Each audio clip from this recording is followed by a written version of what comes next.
this is, I would like to say it's extraordinary, but unfortunately the weaponization of the state organs of the U.S. government has become de rigueur for the Democrats, unfortunately.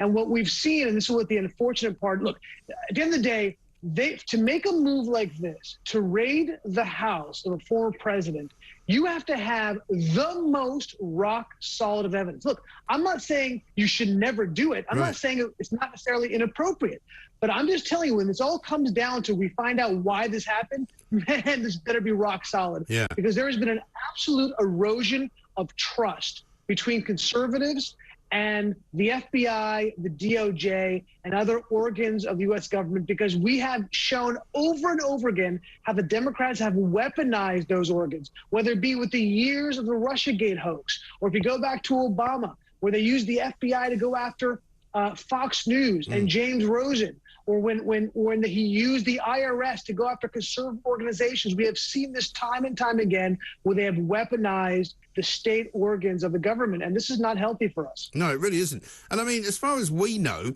you may know more detail than we do here, but they were looking for what appears to have been a bunch of boxes of documents taken from the White House some time ago. We're told they looked into a safe that Donald Trump had at his house and found nothing. I mean, if they don't produce some charges out of this, this is a massive problem for the White House, isn't it? Massive problem. I mean, look, we don't know exactly all the details. It's coming in sketchily. For example, there's one report that the GSA has known about where the documents are for months and been talking about getting. There's no need for an FBI raid. We don't know exactly what it was taken or where it is or what stage of negotiation it was. This will all come out for sure. But again, the problem is this does nothing to create more trust. It's only taken away the trust from conservatives, and this is not a stable thing. Look, we should be scared. I mean, the IRS, they've now added almost 100,000 IRS agents, and we have experience. This is not conspiracy theory stuff. We have experience knowing that the IRS can be weaponized against conservatives. They did it. They've done it before. They did it during Obama. And to add 100,000 agents to the IRS, what do you think they're going to be doing? Who are they going to be targeting? We don't know this. Right. And we have reason to fear it. So it is, look, I'm not condemning the FBI straight up because we don't know exactly what went on, but we're going to find out. And if it wasn't something 100% solid, this is going to be a massive problem for a White House that's already on red alert. And we've seen already the reaction from Donald Trump's supporters, you know, some of the more politicized members of his fan club, if you like, but also the ordinary people of Florida who are outraged by this. And all it does is feed into their belief that somebody's got it in for him, that there's a vendetta going on. Yeah, this feeds into their deepest fears. And that's not what you want to do, right? You want to calm the waters. You don't want to make, particularly at the time when he's floating the idea of running for president again. Yeah. What you really want to do is you don't want to inflame the situation. And that's what they've done.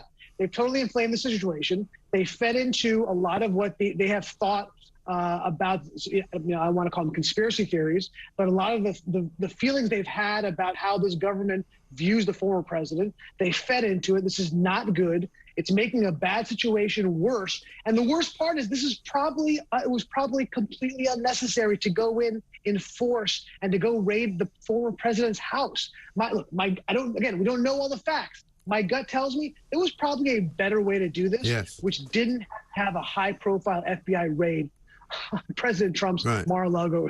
And I mean, how much do you think Joe Biden would have known about this? This doesn't get done without Joe Biden knowing about it. This is not something that's done without the president's knowledge, without Merrick Garland's knowledge, head of Department of Justice, and the president. And this whole idea of, hey, this is a Trump appointee. That's not the way this thing works. Yes, Trump appointed him. That's not to say that he didn't have a vendetta or issue with Trump. That's not the way this process works. It's not a reason to say this is totally kosher. No. Again, it could be, but we don't know. And considering the relationship that we've had with the DOJ, the FBI, and Republicans, this is not good. No, it really isn't. Particularly when you compare it to the Hunter Biden investigation and the Hillary Clinton emails. You know, it doesn't seem as if there's a level playing field going on here. The Hunter Biden? What's that? I'm not familiar with what you're talking about. There's nothing going on. No, nothing to see.